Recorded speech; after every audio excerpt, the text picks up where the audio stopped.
Hello, চলে এসেছি একেবারে পানির কাছে। পিছনে যে জায়গাটা আছে এটা অপাটিয়া। ফাইনালি অনেক কষ্টের পর আমরা গাড়ি পেলাম।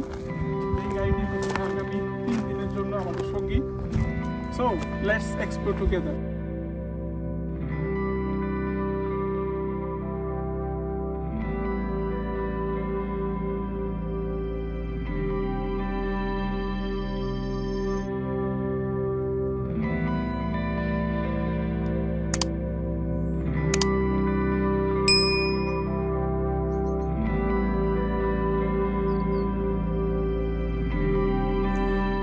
সমুদ্রের এই ছোট একটি ঝলক দেখার জন্য 1000 মাইল পাড়ি দিয়ে ক্রোয়েশিয়াতে আসা।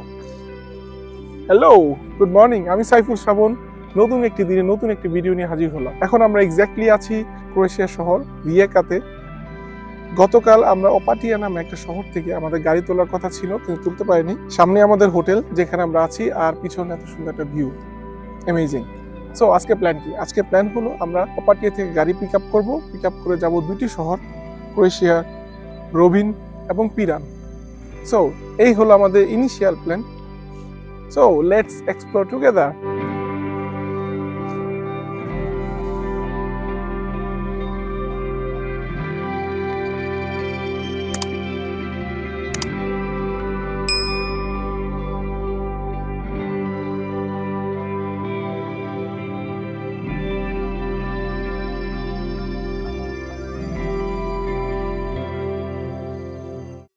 এই সরু পথ ধরেই আমরা সমুদ্রের খুব কাছাকাছি চলে যাচ্ছি।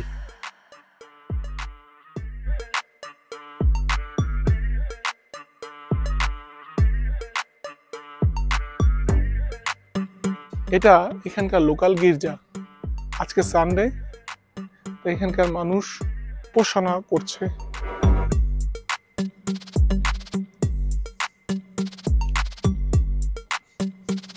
আমরা সাগর পাড়ে আরেকটু কাছাকাছি চলে আসছি।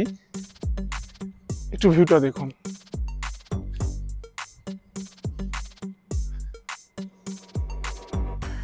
আমার এই বাম পাশটা হলো রিয়েকা, মানে এই পিছনের সাইডটা। আর গতকাল আমরা যেখানে গাড়ি আনতে গিয়েছিলাম সেটা হলো অপাটিয়া। অপাটিয়া ঠিক ওই রাস্তাটা, এখান থেকে রাফলি 12 থেকে 15 কিলোমিটার দূরে হবে। কিন্তু অপাটিয়া খুব একটা পশ সিটি, খুব সুন্দর, যাকে বলা হয় মোনাকোর মন্টে কার্লো। চলে এসেছি একেবারে পানির কাছে, যদিও এই জায়গাটা খুঁজে পেতে একটু সমস্যা হয়েছে। পানির রংটা দেখেন, একদম যাকে বলে সবুজ, মানে একদম ক্লিন। পিছনে যে জায়গাটা আছে এটা অপাটিয়া। তো এনজয় করুন এই ভিউ। দেখা হচ্ছে আবার। অপাটিয়া এলাম ঠিকই, কিন্তু গতকালের মতো আজও সে কার হায়ারের দোকানটা বন্ধ।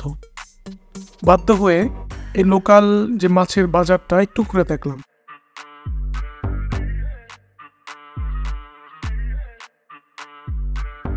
দুই ঘন্টা সময় নষ্ট হলো। কয়েক জায়গায় ফোন করেও যখন গাড়ির খোঁজ পেলাম না, অবশেষে লাইফ সেভার হিসেবে এয়ারপোর্টের, মানে রিয়েকা এয়ারপোর্টের একটা কার হায়ার কোম্পানি 11th আওয়ারে গাড়ি ভাড়া দিতে রাজি হলো। কিন্তু পিক আপ লোকেশন রিয়েকা এয়ারপোর্ট, যেটা শহর থেকে অনেক দূরে। ফাইনালি অনেক কষ্টের পর আমরা গাড়ি পেলাম। এই গাড়িটি হচ্ছে আগামী 3 দিনের জন্য আমাদের সঙ্গী। So let's explore together.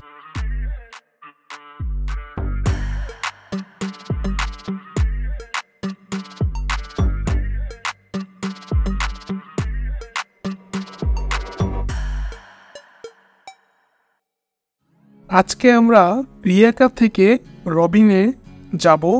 Robin হয়ে সন্ধ্যায় ফিরব জাগ্রেবে। এটা হলো আমাদের ইনিশিয়াল রুট। একে তো প্রায় 2 ঘন্টা লেট, প্লাস গাড়ি পিক করতে আরও 1 ঘন্টা চলে গেল। ওয়েদারটাও বাজে, যার কারণে আমাদের যেই পরবর্তী শহর পিরান যাওয়ার কথা ছিল সেটা আপাতত ক্যান্সেল করতে হলো। আজকে রবিন গিয়েই আমাদের সন্তুষ্ট থাকতে হবে।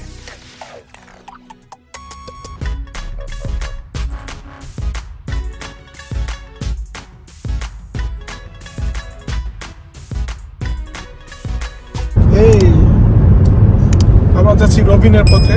তার মাঝখানে একটা ছোটখাটো ব্রেক নিব। আকাশটা এখন পরিষ্কার এবং গাড়ি চালানো অনেক মজা লাগছে। গাড়িটা অনেক স্মুথ, 120 কিলোমিটার পার স্পিডে চলছে। এনজয়।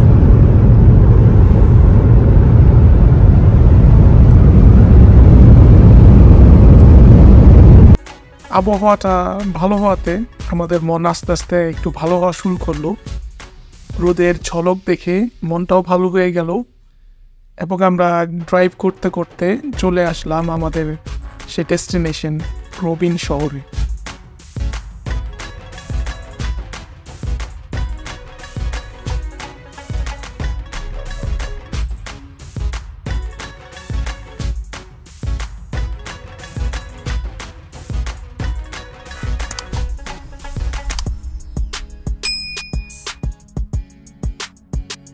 রবিন খুব সুন্দর একটি সাজানো গোছানো ছোট শহর।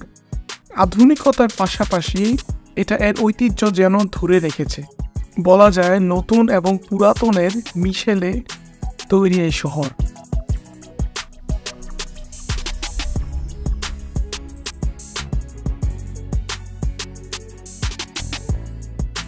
এই সুন্দর সারি সারি দোকান, সুন্দর আবহাওয়া, সুন্দর একটা ভাইব, একটা হ্যাপেনিং ভাইব।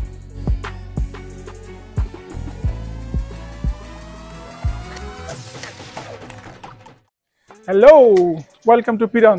2 ঘন্টা রিয়েকা থেকে ড্রাইভ করে এই শহরটা দেখার জন্য আসলাম। এবং একটা কথা বলে রাখা ভালো, পিরান কিন্তু ক্রোয়েশিয়ার ফিশ পোর্ট বলা হয়, কারণ এখানে যারা মাছ খেতে পছন্দ করেন, সি ফুড খেতে পছন্দ করেন, তারা অবশ্যই আসবেন। এবং পিরান যেহেতু অনেক একটা প্রাচীন শহর, এরকম অলিগলি প্রায়ই দেখতে পারবেন।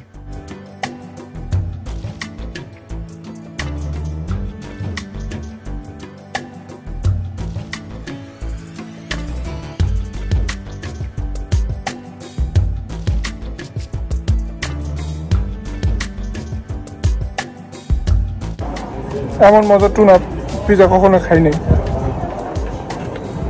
অনেক মজা। আসলে ফিশ পোর্টে আসাটা ভর্তি হয়েছে, অনেক টেস্টি।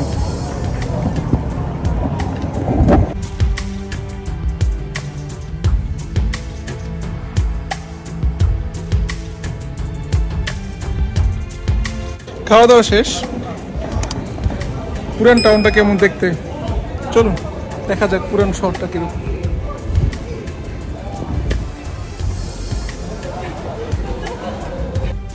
অনেক পুরাতন প্রাসাদ বা বিল্ডিং, কিন্তু রাস্তা ঝকঝকে তকতকে, একদম মার্বেল পাথরের রাস্তা। মনে হচ্ছে যে এখানে সারাদিন হাঁটলেও শরীরে একটু ক্লান্তি কাজ করবে না, এতটাই হ্যাপেনিং একটা জায়গা।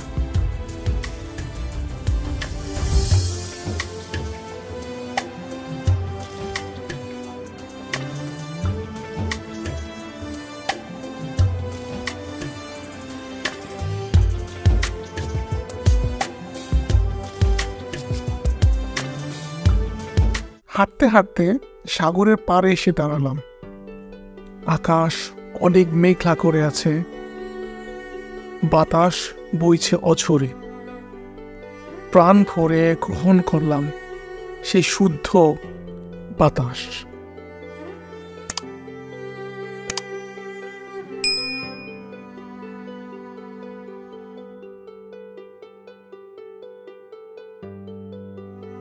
খুব চেয়েছিলাম রবিনের এই আইকনিক ছবিটি তুলব ড্রোন দিয়ে, কিন্তু আকাশ মেঘ করায় এবং বাতাসের গতি বেশি থাকায় ড্রোন আর ওড়ানো গেল না।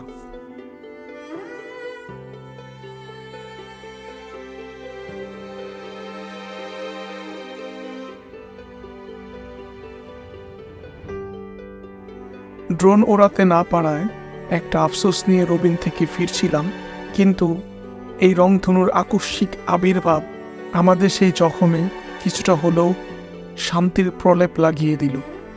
শুধু খুঁজছিলাম একটা জায়গা যেখানে গাড়ি থামিয়ে আমরা রংধনুটা ঠিকভাবে উপভোগ করতে পারব।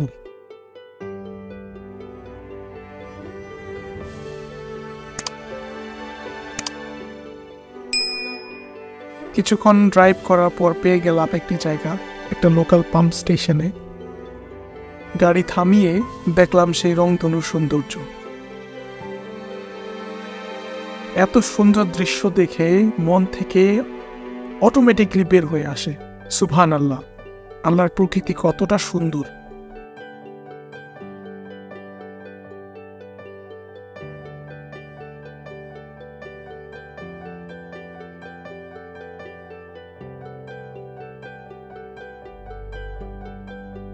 রংধনু এবং দিনের আলো দুটাই যখন কমতে থাকলো, আমরা আবারও জাগ্রেবের উদ্দেশ্যে রওনা হলাম।